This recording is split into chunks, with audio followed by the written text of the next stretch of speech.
Today's tech review is the Q9X from Samson. It's their latest XLR cardioid dynamic microphone, and it bears a striking resemblance to one of their previous microphones, the Q9U. So is this just a Q9U minus the USB capabilities? Not quite, and I was assured via email communication from my contact at Samson that the capsule has indeed been updated for a different sound. I will do a comparison test between the Q9X and the Q9U later on in this video. But quick disclaimer, Samson did send me this mic for free, and in return, they just want to know my opinion of the mic. I'm not obligated to say anything in particular, and I'm not affiliated with Samson in any way. This is a fair and honest review, and all opinions expressed in this video are mine and mine alone. But moving on with the review, there isn't much to the unboxing. We get the mic with a comedically large foam windscreen and paperwork, and that's it. So keep in mind that this mic does not include an XLR cable, so you'll have to budget extra for that if you don't have one already.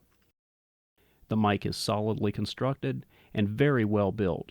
It's got a good weight to it, and I want to take a moment to mention one of my favorite things about the design, and that is how the threading on the mounting yoke spins freely, making it a lot easier to affix to a mic stand than a lot of other mics in the same price range.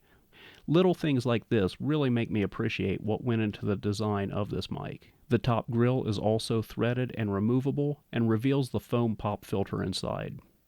As far as audio samples, you've been listening to it this entire time, with all of this audio being unfiltered and unprocessed, so what you hear is what you get. I've been recording everything with the mid-boost switched to the on position, so this is what it sounds like, and I'm going to switch the mid-boost off.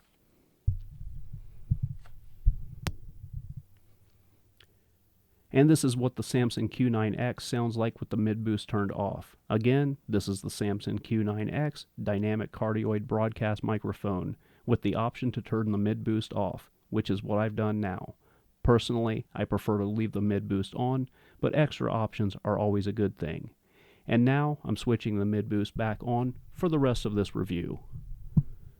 Here's a plosive test with the included big ol' pop filter. Peter Piper picked a peck of pickled peppers. And here's a plosive test without the included pop filter. Peter Piper picked a peck of pickled peppers. Here's a sibilance test. Sally shares a sack of sugary snacks with a syndicate of 7 sneaky squirrels. I've been keeping the Q9X around 4 to 6 inches away from my mouth, and this mic is designed to have the speaker's mouth very close to the mic. As I back away, you can definitely hear a drop-off in volume, and that is by design, as this is a dynamic microphone. This microphone is really good at rejecting background noise, and I'm going to demonstrate that now with my extremely noisy fan.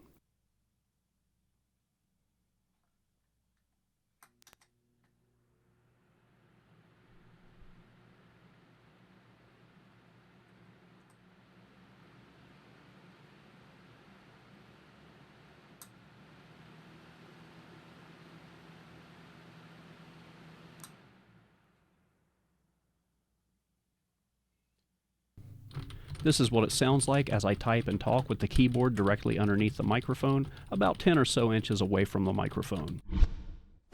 And now I'm going to talk about the differences between this microphone and the Samson Q9U.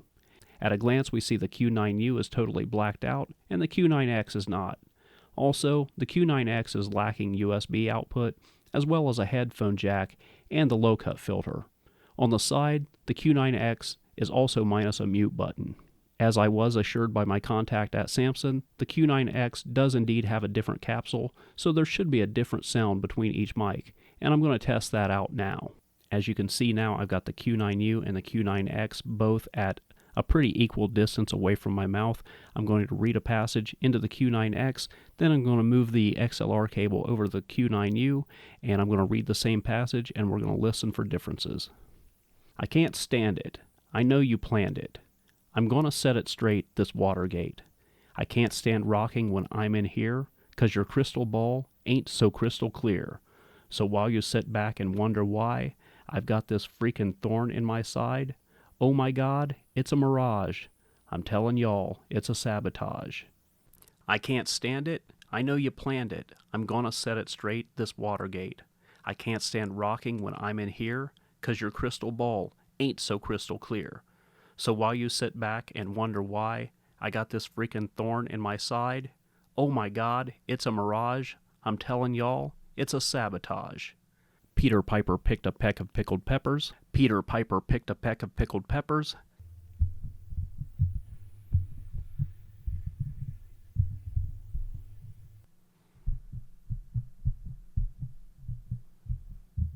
So if I own neither of these mics, which one would I buy?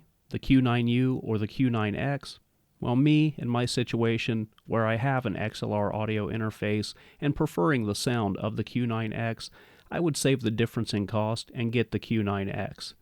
However, if I didn't have the audio interface, the USB option of the Q9U is a very handy option indeed. So if I didn't have an audio interface, I would probably go for the Q9U, as it always offers the option to grow into a mixer later as you upgrade. Before I wrap up, here I'm using a Clark Technic audio booster to add 20 decibels of clean gain to this microphone.